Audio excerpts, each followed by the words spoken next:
So you've just learned the 5 main types of chemical reactions. And now you're looking at an equation like, what is that? How do I identify which type is which? Let's learn. The first thing I want you to do when you look at a chemical equation is identify the arrow. The arrow shows where it goes from the reactants to the products. Let's highlight the arrow. So I found the arrow. I know that anything before that arrow is a reactant and anything after is a product. R for reactant, P for product. Let's see if we can figure out which one of these types it might be. We want to match this chemical reaction to one of these general formulas. So let's see. The next really helpful thing to identify in a chemical reaction is if there are any plus signs. So I see a plus sign in the reactants and a plus sign in the products. So I know that this has to be one of those types of reactions that has 4 things going on. So when I'm looking at my list of reactions, I know that this probably is not synthesis or decomposition because it's got 1, 2, 3, 4 different species. So it's probably not synthesis, probably not decomposition. Let's look at these others. So this is possibly single displacement, double displacement, or combustion. We have 4 things. Remember that single and double displacement or replacement, we have things switching around in the molecules between the reactants and the products. Combustion, we'll see the same molecules over and over again. We'll see oxygen, carbon dioxide, and water. If I look in the reactants of this chemical reaction, do we see oxygen? No oxygen by itself. It would look like O2 if it was a combustion reaction. So I don't see that. And the products are something other than CO2 and H2O. So I know this is not combustion. So I'm working by process of elimination. It's not synthesis, it's not decomposition, and it's not combustion. Great. So I just have to figure out if this is a single or double displacement. The difference between single and double is we're always going to have something by itself, an element by itself in a single displacement. That doesn't necessarily mean one atom. I mean one element, like magnesium or hydrogen in this example. So let's take a look. My first reactant, oh, that's magnesium by itself. It's not attached to anything. It's just magnesium. And if I look in the product, I see something similar. Ag, that's silver, and it's by itself. There's no other elements attached to this thing. So by process of elimination, I can see that this must be a single replacement reaction. And if I look a little closer, I can even see what switched. This magnesium and silver switch places. So this must be a single replacement or displacement, either one. We see either word used interchangeably in chemistry. Let's analyze the next reaction. We'll do the same kind of process of elimination. So looking at the second chemical equation, I again want to look for the arrow and the plus signs. Let's identify those. So I have my arrow, and there are plus signs on both sides. So if there's plus signs on both sides, I know that can't be synthesis, right? Because there's no plus sign here. So it's not synthesis. Decomposition as well starts with only one species, so there should be a plus sign, but there's not. We could be single displacement. We have 2 plus signs. Could be double displacement. There are 2 plus signs. Could be combustion. The next easiest type of chemical reaction to eliminate is combustion. Again, we're looking for the same species over and over in combustion. O2 creating CO2 plus H2O. So let's look for those very specific reactants and products. If I look at this chemical reaction, I don't see any oxygen by itself in the reactants, and I don't see CO2 or water in the products. So this is not combustion. Let's look at our last two, single or double displacement. Remember, for single displacement, we're always going to have an element by itself. Let's see.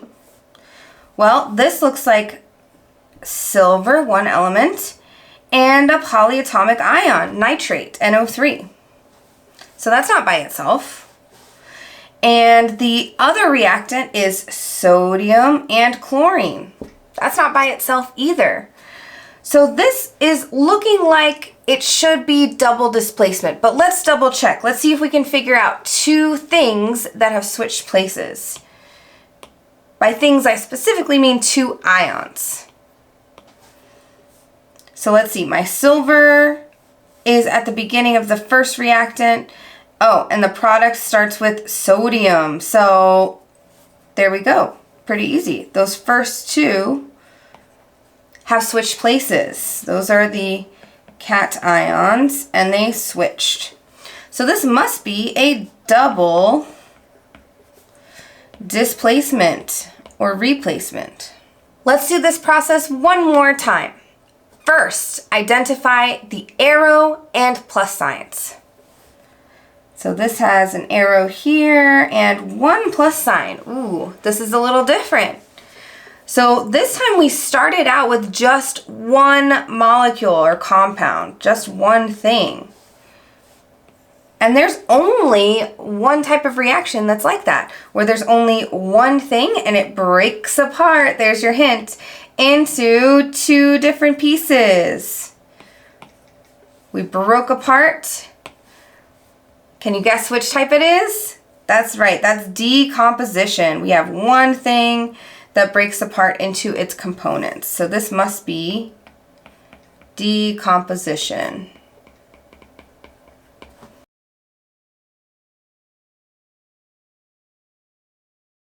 Another type of question you'll see are multiple choice. And I think the trickiest type of multiple choice in this case would be where you have to analyze multiple reactions and identify the correct type. So let's take a look. Which balanced equation represents single replacement reaction? Single replacement. Again, I'm going to identify where all the arrows are and the plus signs.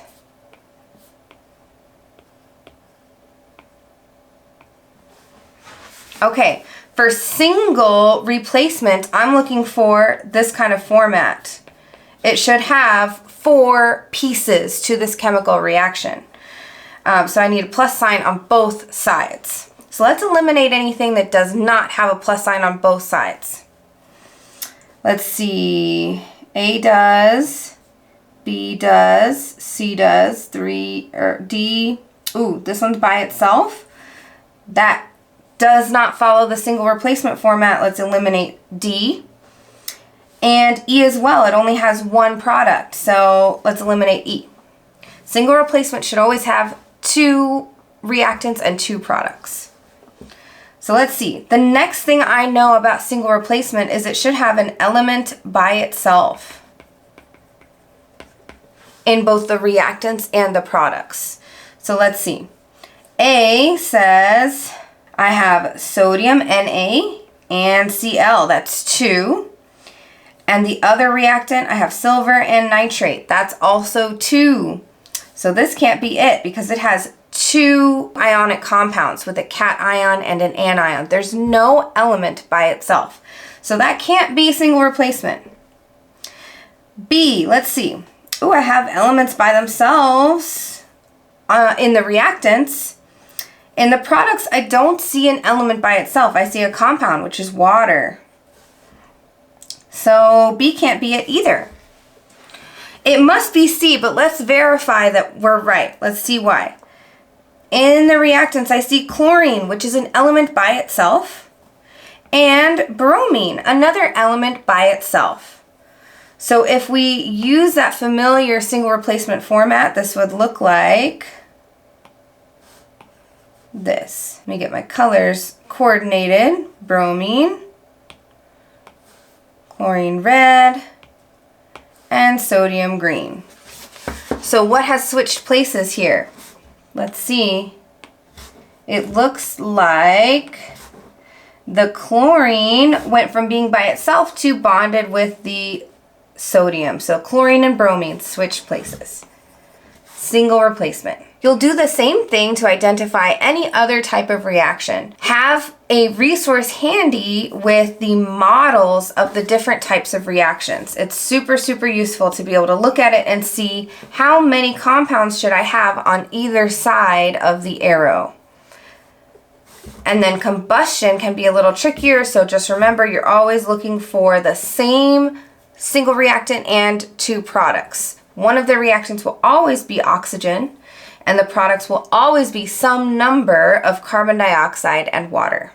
I hope this has helped you learn how to identify types of reactions for yourself. Thank you for watching. Keep doing chemistry.